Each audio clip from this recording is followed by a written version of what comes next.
Good morning. This is Ken Long from Tortoise Capital. I want to share with you some insights from our mastermind chat room, demonstrations of some collaborative learning. These are examples taken from January 2014 and includes a couple frog system case studies, a look at the regression line crossover framework on an intraday basis, some sideways quiet channel applications, and then some longer term application of these ideas uh, as being applied by students and fellow traders in the chat room. Right, the first one I want to look at is a intraday frog case study. It begins with a review of our Tortoise Daily Report from January 15th, 2014. Uh, Pages 2 through 5 are the primary resource for developing daily trading plans, and typically spend a lot of time looking at the Dow 30 and the ETF 30 tactical pages, which really summarize a lot of the details that can be found on subsequent pages. As an example of that, page 13 has frog trading system statistics, where it takes a look at the what we call the frog quality numbers for two populations, the ETF 30 and the Dow 30. And it looks at daily, weekly, and monthly performances and variations and comes up with a statistical treatment of the difference between signal and noise on those different time frames. The numbers for the daily frog deviations are summarized and reported in these two primary reports, the Dow 30 and the ETF 30 for intraday trading. As an example, without trying to explain too much about this chart, what I want to focus on are two candidates that come out of this particular report. We're always interested in trading the Russell small caps. The ETF symbol is IWM, and XIV, which is the inverse volatility ETF. I've highlighted the column under frog standard deviation for each of those, and we're going to take a look at XIV for this particular trade. It has a frog standard deviation of 51 cents. So we'll just round that to 50 cents for purposes of this discussion. And so for us, intraday, a move of 50 cents in one direction, uh, perhaps away from the high or the low of the day, is an indication that we may be seeing intraday trending behavior. And we know also right next to it the range statistic, $1.43, is the maximum reasonable intraday move that can be considered still as normal. So we're not surprised if we saw an intraday move in XIV of $1.43. So if we could identify a high or low of the day tentatively and saw a 51-cent move away from it in one direction, we know that there's almost 90. Yeah, there's 92 cents worth of potential move still ahead of it, and that would give us a favorable reward to risk ratio for trading. We also know from this report that XIV was one of the large percentage losers on the day before. It was down 0.4%. But in the green highlights over these different time frames show that it's been an outstanding performer compared to all of the other 30 ETFs in our ETF 30 stack, or our primary trading population for ETFs. So the key number to pull out of this is that XIV has been excellent, had an exceptionally large pullback on the previous day, and that 50 cents is the difference intraday between signal and noise. So in this kind of a condition, it has no other swing trade alerts to it. Uh, we have a strong trending up, a one-day pullback, and then the next day we would be prepared to either go short XIV if the downward momentum continues, or treat it as a buy and dip opportunity if price is going up. And then we'll use that 50-cent frog standard deviation to tell us how much of a move should get our attention. So let's take a look at what unfolded the next day. So the first thing I want to look at, point number one over here, is that in yellow you have a 50-cent marker of that frog standard deviation. Now we also teach that You can sometimes front run those moves if you're willing to let it move half of a frog standard deviation, uh, and then uh, and then make your entry, and then essentially front run what may be a nice intraday trend. And so that's marked off. That 25 cents is marked off by this column here in the orange. So let's go over to point number 3, and this is the start of the day at the open. It opened at the yellow line, and sold off a little bit. And we're looking at these are 1-minute charts, and so what I've marked off are 2 time frames. Point number 4. This first blue line is the opening plus 30 minutes. That's where we would be willing to enter in the Quick Frog system. The Quick Frog waits to see 30 minutes of price data before it can enter. The second blue line is the Slow Frog marker, or open plus 60 minutes. And then in the Slow Frog application of this strategy, you have to wait for the first hour to get in the book before you start making your decisions. The Quick Frog at 30 minutes, Slow Frog at 60. We call it the leapfrog if you're willing to go right from the open as soon as it makes a frog standard deviation move in one direction or the other. So we go over those rules in the workshop, but I just want to start explaining what those lines are. So this is the open. The orange bar I've indicated here is half of a frog standard deviation. If you go from the open to the bottom of this yellow one, that's really the full frog 50-cent standard deviation. So we have the market open, sells off a little bit, comes back, sells off some more. By 60 minutes in, and really at 30 minutes in, we have not even made half of a frog standard deviation, so there's no entry possible yet for the Quick Frog or the leapfrog. At 90 minutes or at 60 minutes in, we're approaching half of a frog standard deviation. And so on this particular day, because it was such a low volatility day and the market had started high and started to drift and sell off, we decided to take what we call the accelerated frog, or we were going to enter at half a standard deviation of a move and then trail with a full standard deviation.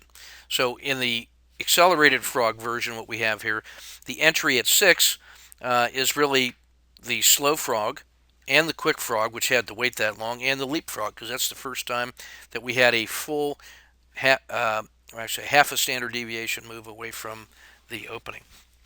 So at point number 6 here, just a little bit after 10:30, we would enter a short position and have a 50-cent trailing stop. And by point number 7, about 40 minutes later, we've got another half standard deviation move has occurred. So at point number 7, if you're using the mechanical frog, you could enter here because it's now made a 1 standard deviation move away from the high of the day and price is failing. And so you could enter a short position here with a 1 full standard deviation trailing stop. If you take that trade, you're short at point number 7, and your stop now starts looking like this red line here as we go in towards the lunch. Now there was a short shortly thereafter there's an adverse move of about half a standard deviation.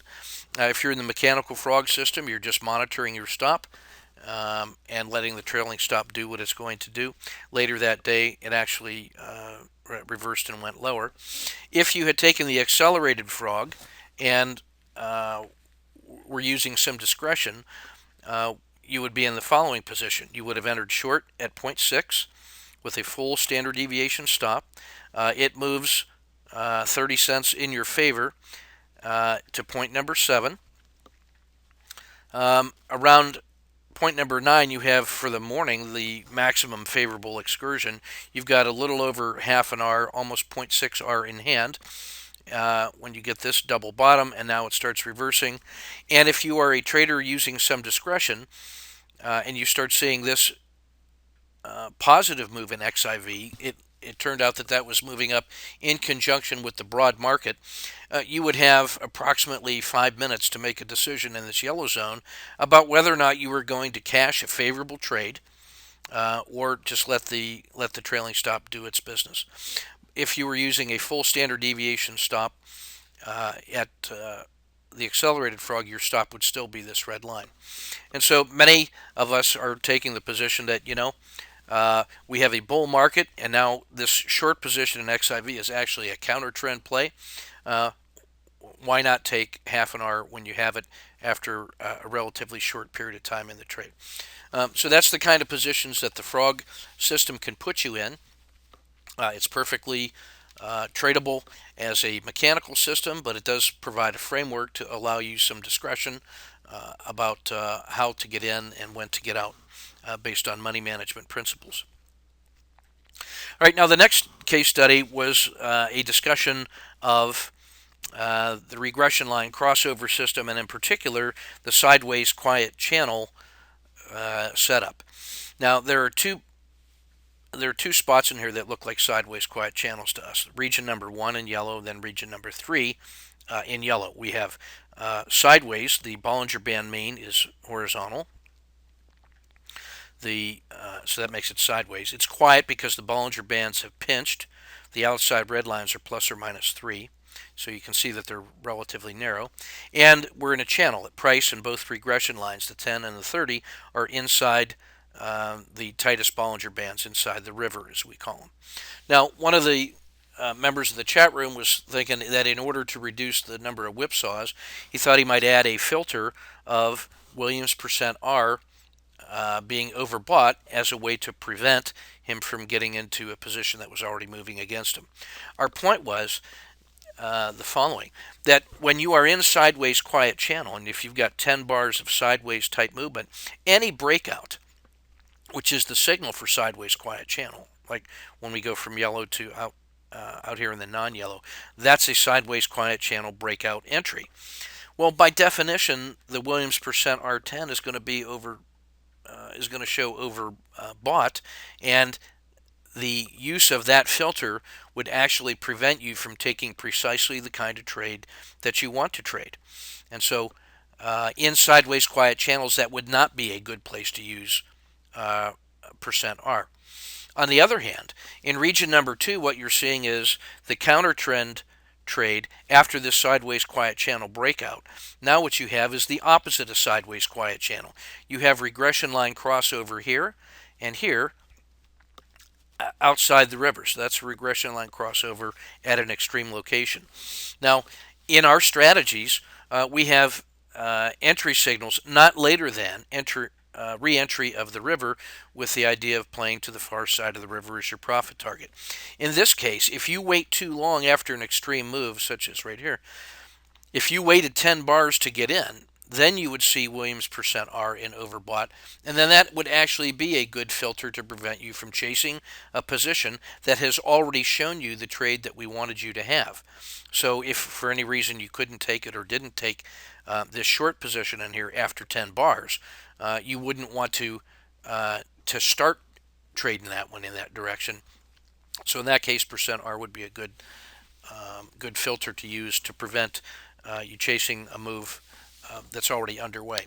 So the main point of this discussion here, and I won't read the text to you, but this is an example of the kind of dialogue that we use in the chat room to help us refine our understandings of rule sets and the way that different filters and technical indicators might support or actually hinder system performance based on what the system is supposed to do. So that was a pretty good learning lesson for us all on that particular day. Okay, so the next one I want to show is, this is from January 13th. This is a regression line crossover system and a sideways quiet channel initially. So what we have here is XIV, that's the Volatility ETF, and we have a sideways quiet channel. Market is sideways, Bollinger Bands have pinched, price and the regression lines are inside the channel, and it has left the river. And so in our first trade, we get an entry at 35.91. We're going to use a 20-cent stop at the bottom of the river. Market is moving in our favor. We gradually move our stop up. It reaches a point up here at 36.30, which is almost 2R in hand, and then a slow exit. Should have been out sooner than this. Once we get out past the floodplain, we should have been exiting in here. But we had a belief in the market that it was up, and for whatever reason we didn't exit until it violated the dragon. That's that pink shaded region, and then we got bottom ticked here. So we exit at 36.11 for 1R, with a note to ourselves on how to improve the management of our positions. We get a slight rebound, but not a real new high. The market starts rolling over. XIV starts to crater. We have a regression line crossover outside the river here, and now price fails back a second time through the dragon and then through the Bollinger Band mean, and we take a short position here as it leaves the river, and now we have an RLCO to the other side with an entry short at 35.94, and this time we're using a 30-cent stop to the swing high, and then it's a straight shot downward with one effort as at a rebound here. This one is doesn't even get back to the river. You can see it comes to the edge of the dragon and then fails again. The second failure, we decided to cash this one here because we had 4 price bars in a row. This was the second test of the dragon. It gave us 1.3R in hand, and in this case we used as a stop and reverse, because now what we have is the RLCO has happened on the downside and outside of the river. It happened in the floodplain. So after a 1, 2, 3 entry and an RLCO and price re-entering the dragon and almost at the river, that's our signal to get long on the other direction. This turned out to be a scratch trade or a minor loss, as we'll see on the next chart. But this is how we use the regression line crossover, going from sideways quiet channel to RLCO, and it does a pretty nice job of helping us envision major turning points intraday. You'll notice how the dragon, which is the 10-period Bollinger Band plus or minus a half, got out of the river and then failed through the river. That was sort of our signal that this was a major turning point. So 1R on the first trade, 1.3R in the second trade. This third trade ends up losing half an hour, as we'll see in a second, and then we continue on with the day. So this is how the rest of the day unfolded. That was our first trade for an hour, second trade short for 1.3R. This ended up being a half an hour fail, and this was also a stop and reverse when it took out this swing low here. Failed to even get to the Bollinger Band mean. This is a short position, and with a 30-cent stop ends up being a 3R win to the downside. And again, we have to get out not later than the regression line crossover outside the river. This coincided with going into the close of the day anyway. And so that turned out to be a nice counter trend day in XIV. This could have also been executed in the other direction, going long with VXX, which is the volatility pair. And one of the trades we took on that day in VXX is this one. This is an RLCO sideways quiet channel. This corresponds to the first leg of failure on the previous chart in XIV. So you can actually go long VXX as the inverse. And so this is 1 minute charts, and this was a sideways quiet channel, as you can see. Here's the breakout from sideways quiet channel with an entry at 41.02, 20-cent stop. In this case, not only outside the river in the floodplain, but also outside the third Bollinger Band. Just there's no reason to get too tight on these.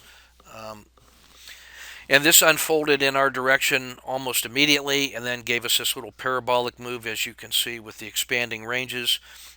Gets outside even the +3 z-score, and we get out on the third bar when it takes out the swing low of the previous bar. So at the max excursion, a selling bar closes, a next bar starts selling with a lower high. So we get out here and get filled at 41.02. So with a 20-cent stop in this, we have a move from 40.80 to 41.02 in a matter of about 20 minutes, and cash 1.1R here. Just as a point of reference, the frog standard deviation for VIX, VXX is 70 cents, which is the height of this yellow bar. That's how far it has to move to really be officially a non-noise move. It can move $2 intraday, and so you want to have a way to participate in moves of that size. And this one, however, short term, quick hit, 20 minutes, 1R, and just an example of how the RLCO framework can be applied on a much shorter term basis, even on 1 minute charts. We'll see later what it looks like on weekly charts. Here's just a couple quick looks at trades from workshop graduates who are at work in the chat room every day. This was in the symbol U Pro. That's a triple leveraged long. He's using 3-minute charts. He sees the adverse move. The dragon has come out of the river. He sees a swing low. He has a 1, 2, 3 pattern here. He waits to see price re-enter the river. After the RLCO occurs outside the river, makes his entry at 95.13 with a 30-cent stop. About 15 minutes later, as price is leaving the river on the far side, he had decided that he wanted to take a half position off at 95.43 to lock in his trade, and he takes the second half position to no lose at that time. It rolls over for him, and he gets out inside this bar as the RLCO happens outside the river. Gets an exit on the second half at 95.38. Lost a nickel, but he was hoping to gain more, and brings in 0.9 R on a decent trade that's properly managed.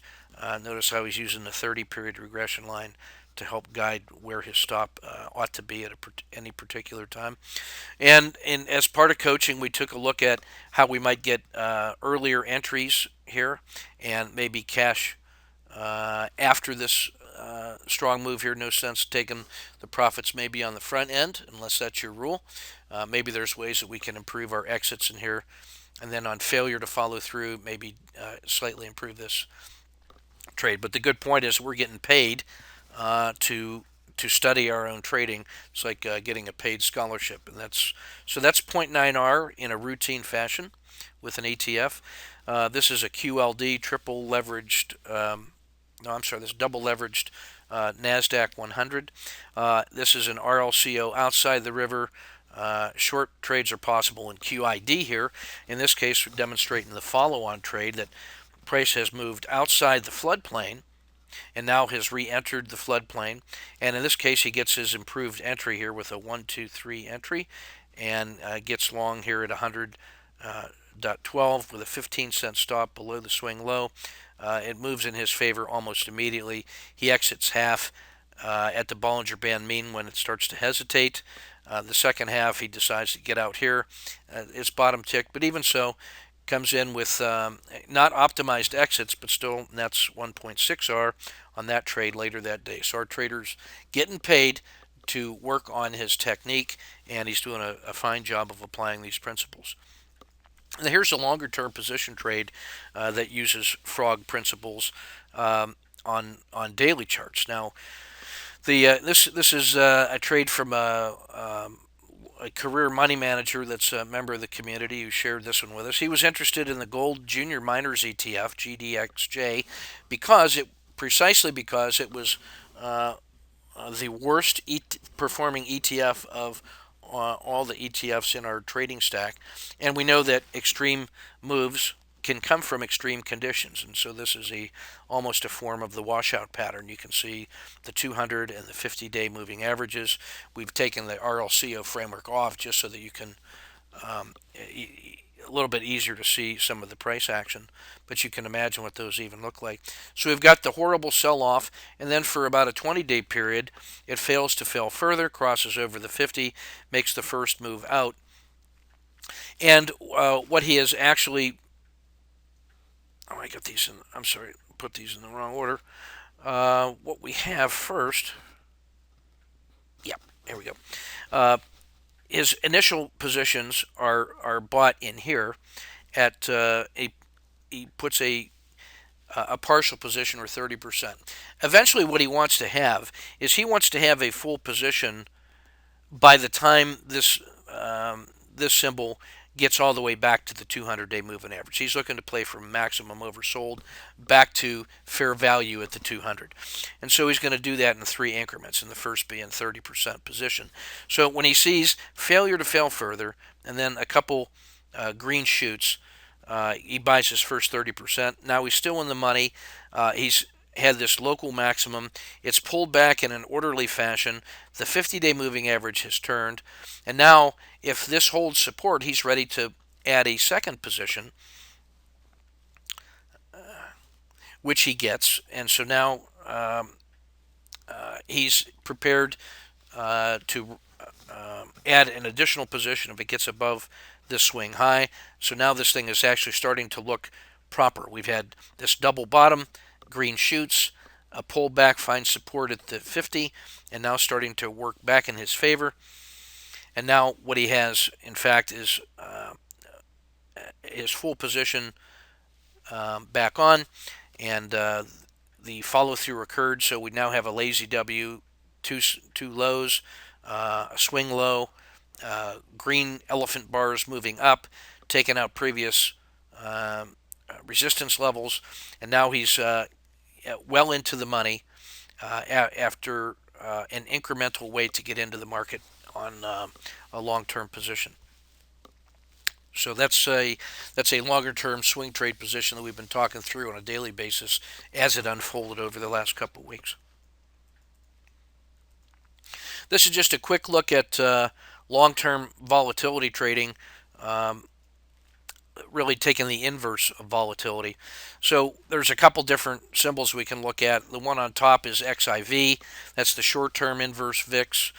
ZIV is the medium-term inverse VIX ETFs. And these are now weekly charts. And the reason I want to just put these on to show by inspection that the way we interpret price action using the RLC framework is identical regardless of the time frame.